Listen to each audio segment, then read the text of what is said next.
Good afternoon, people. Hey, we're back. Oh, God. Unfortunately. I know you're all excited that we're back, and thank you for that. Thank you for all the well wishes and everything during our time away. So, as you'll have seen from the thumbnail, we're back with a biggie. No. Little Faith. Oh, I didn't change my jacket, did I? I was going to put my GM jacket on. Well, I'll have to do that in the next video of this. Anyway, of course, quite a stir, this keg, isn't it? It has a bit, yeah. No keg pack. No discount. £39.90. Right, there she is, look. In her glory. Wow. Little Faith. I have little faith in Perfectdraft. Oh. So she's having a moment. She can't help it. It's her age. But we got it on 3 degrees. So that helps if you've got the black as well as the standard. But actually, I'll be honest with you, I'll set it for 7 degrees, but it's not moving up very quick. And I said, well, if we do this video now, this kind of caters everyone, don't we? So, yeah, it doesn't matter what machine you've got. Yeah, because we care, you see. So, Northern Monk, our friends up north, go away, Tiger. That's a dog, by the way.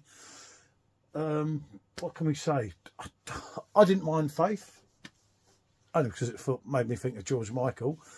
I remember, obviously, Simon Real Craft House video, when they dropped the ABV on that. Obviously, I was expecting Faith, not Little Faith. So it came as a bit of a shock, didn't it? It did. But it's here, so we're going to give it a pour. Unfortunately, we don't have a Northern Monk glass, but what I'm going to do is use a Hackney Church Brew Company glass, so no matter what, it's in a decent glass from a decent brewery. Do check them out. So, we've not had any samples or anything, have we? No, this will probably come out pretty light. So I'll pour a little bit in this one first. Yeah, I would. I'll pour a little bit in here first. Yeah, there we go. God, blimey, yeah. Yeah. You know, when they say 10.5, I notice that's dripping, isn't it? I wonder people are complaining. So, right, that's the makeup. Now, for the real deal, at 3 degrees, something you've all been waiting for. There we go. Hackney Church ones are better than the Northern Monk ones in a way.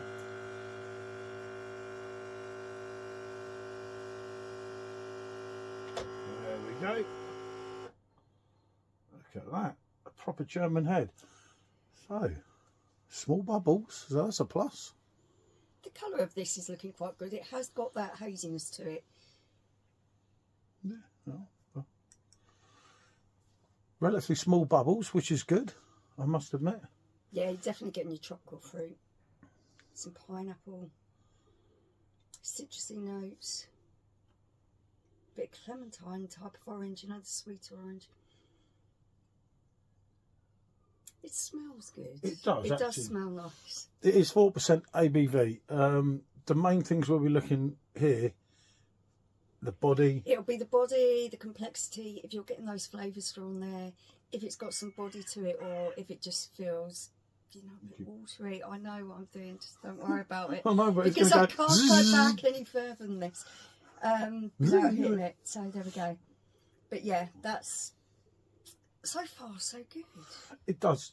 I've got to admit, obviously. It's looking nice in the glass as well. It has got that real nice haziness to it, like you said with the bubbles. They're small, tight, and compact. The head is holding quite well on there. Okay. But at £39.90, you'd expect it to, wouldn't you? I think. You know, yeah, of course. It's a lot, the price isn't it? Really does come into it. Yeah. Who's going first? You go first. Okay. It's.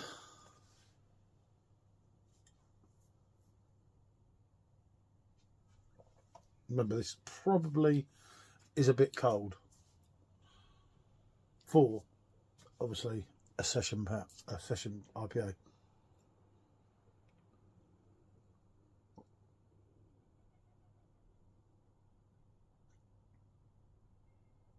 It's definitely too cold, isn't it? But it needs to warm up a little bit. For me, that is coming out nice. The mouthfeel on that is nice. It doesn't feel watery. Even at this temperature, I'm picking up on all those those flavours in there, the tropical notes. There's some pineapple. There's some mangoes. There's a little bit of sweetness in there, a little bit more tartness. Then you move on, you've got citrusy notes. I'm picking up a little bit of lemon and lime, maybe a little bit of orange. But what really is nice on this is the end of it is quite dry, and I think that's kind of almost kind of grapefruity at the end. Yeah, I mean, funny enough, I've used a BS glass. I mean, only recently, as a lot of you will know, we're in Cyprus, and we had a session IPA from them, which is at 4.2, which obviously it was unfortunate that we couldn't bring one back. That is unfortunate. I'd like to put these but into. For me, this isn't coming close to that, because I remember the first bit of having it, and it was a different level. And that was cold as well. Yeah, that was comes straight out the tank. Out the tank. If you look at the original video, not the review video. But this is better than what I thought, I must admit. Yeah. But it's still a lot of money for 4%, you know. I think that's what will really kind of lower my score on this, is the fact that they are asking a real premium price for a lower alcohol beer. Yeah, and like I say, going back to the BS one, again, yeah, there's a lot of flavours coming through in that. I get what Michelle's saying, but there was so much more to the other one, only literally 4 days ago. And I remember, because I remember tasting it, and I'm not really into session IPAs, a lot, you know, and I'm like, Jesus, that's all right. that was quite phenomenal. That one at that microbrewery up in the hills there in Cyprus. Yeah. I think to try and compare with him up there is going to be very difficult, and you're quite right, this does fall short of that. And I know there's a certain other brewery, mentioning no names, that are in East London, but they do 4% drinks as well. And if you think of it, big on flavour and complexity, yeah. You know, and they've got that real nice body to them. This for me isn't bad. It isn't coming across watery. It has a reasonable body to it. There are nice tropical flavours in there, citrus flavours. It's slightly dry on the end, maybe a hint of grapefruit in there. It's not overly piney or hoppy. That's a good point to make for me, yeah. Because if that's what you're looking for, there isn't a lot of that in this for me.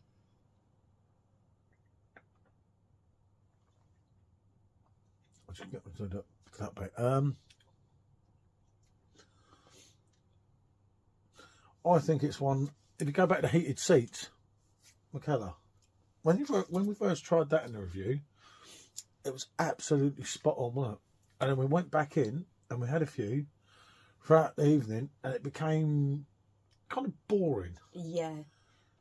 Because is this going to warm up and you really get that sort of fulfilled feeling that you get when you're really enjoying a beer, or are you going to start to find it a little bit bland and a little bit boring? I think as well, another thing when they do, which is the point I think you're missing, is when you do these 4% ones, you can drink so much of them, you just end up peeing them in and out and in and out. And in the end, especially someone like you, a hardened drinker, that is drinking to get a buzz, I don't think you're going to get that buzz. I think you get bored before you get that buzz on that. Yeah, when you take one, you know, you haven't had a drink for so long, it's your first drink of the day. It's always... This is daytime drinking on a summer day. For me, it's... I'm going to get probably a bit bored of it before I get any kind of buzz off it. Yeah, that's what I'm trying to say. So it's not all that, is it? It's... If you're looking for something that is lighter in alcohol and still has a reasonable taste, flavour to it, this isn't bad. I don't think it's bad. But no, it's a lot of money for, let's face it, there are a lot of these style session IPAs out there. Yeah. Is a lot it in better Tesco's. than the ones that you can pick up in the supermarket for a cheaper price? Probably not. Yeah, that's it. I don't know. And that's where it comes into it. It's the price point on it. It's how much money they're charging for it. Is it worth that much more money than things you can pick up cheaper in supermarkets and everything else? For me, I don't feel it is worth the extra money. It's not unpleasant. There are nice flavours in there, the ones I've described. But when you're talking about the price, probably isn't worth it. Yeah, and if you think about it, you're talking of I know you get your £5 back on your keg, and without going into that and going on and on and on and on. If you're using beer tokens, etc., or you're in a shop that doesn't do the 5% back, in effect, you think, you know, your first bit is a bit dodgy. You lose a little bit, it's dripping out now. Look, that's not good. That happens too much now. So basically, say you're getting 10 pints for you, what would in effect be a £35, £3.50 a pint to sit at home using your electric. Remember, these things are not cheap when they're on electric. That's the other thing. You are using your electric as well. So, and that's not good value. Sorry, not for me. That's obviously my opinion. I'm not a huge fan, as I said, of session IPAs. Although we did the other Faith recently, because obviously we thought that it was that Faith coming out. Yeah. And I've got to admit, I think there was quite a lot of difference. We do have a can, so we will come back and do another video. We'll put them head to head and see how they really do compare. Yeah, it's not unpleasant. I think the big bugbear for me is the price point. These styles of beers you can pick up in lots of places, can't you? Yeah, if there's anything we can pick up quick tomorrow, like when we go out, because we've got a few things to do while we've got the keg here, because we only got one keg, obviously, at that price. Jesus, we could pair a couple of things off with it, but I don't know. I just don't think it's great. I just think you could probably get more value for money elsewhere. I think for this. I think we can do the 3 for the price of the 4 for the price of 3. If you were going down that road, you're going to get a lot better value from your supermarket. Obviously, you can get this, I would think, in a supermarket. I don't know nothing about it. I didn't even know this one existed. I didn't know anything about Little Faith. Yeah, I know that someone told me that it's a decent pint in a pub. And I suppose, if you're not, it goes back to the hot sunny day thing in the pub. Yeah, I get that. For me, on paying the price it is on here on draft, on what it's going to be in a pub, I want more than 4%. Yeah. Sorry. I'll take a Coke Zero and keep the change, personally. That's just my opinion of it. As I say, we will come back with the original Faith, and if we can do anything else while we've got the keg here, because I certainly won't be drinking it. I don't know, I've got to watch it with this one, but it's not my thing. And obviously next time we'll do it at 6 degrees, so you can really... we'll do it a little bit warmer. I think that will bring out the flavours a little bit more. Like I say, I don't think it's horrible beer. I think it's a reasonable session IPA. Yep. Not particularly hoppy, but the flavours in there are pleasant. It's the value for money. Yeah, if I was giving it a score, bearing everything in mind, I don't have the card in here, it's out there, and I'm not going out there, it's too cold. I would have to go a fair 5 out of 10. I'll probably go a little bit higher, a 6, but yeah, I can see where Paul's coming from with the 5. It's the whole value for money thing that gets me. So, thanks for watching. Hopefully it'll be on multi-deal. But then multi-deal, you're only getting 10% off. So that's only really, in effect, £4 off. Because it used to be, buy 3, get 15%. But they robbed us on that as well, didn't they? There's a thing. People. Our Perfect Draft pulling our pants down. They think so. But you have some more kegs to come, as we know. And hopefully there'll be more our thing than this. I know one of them is, in a way. Oh, let's hope so. So we wait patiently. Right, thanks for watching. Bonjour.